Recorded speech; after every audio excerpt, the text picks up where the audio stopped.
ยิบเลยกินผู้เดียวนี่แกงบอกว่าเป็นยอดแบบนี้เลย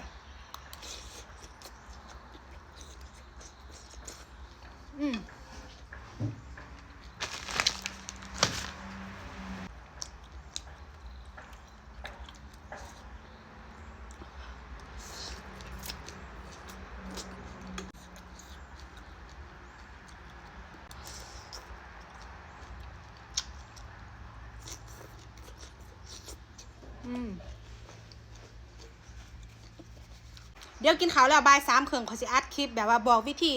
เบิ่งอันแดดบอร์ดมืออาชีพแล้วก็กดมาให้ข่อยเบิ่งเนาะเพราะว่าหลายคนแห่งบอกข่อยว่าเบิ่งให้แน่เนาะแต่ว่าข่อยบอกให้แคปหน้าจอมาให้เบิ่งน่ะแคปบ่เป็นแคปผิดมองเบิดเลยเนาะ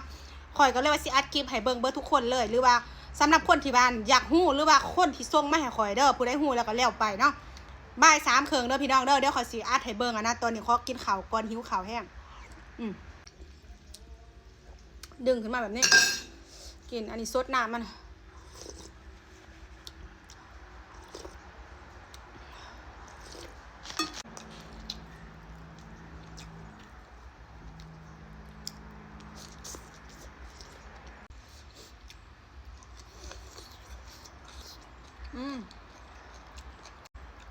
หวานจุ่ยๆ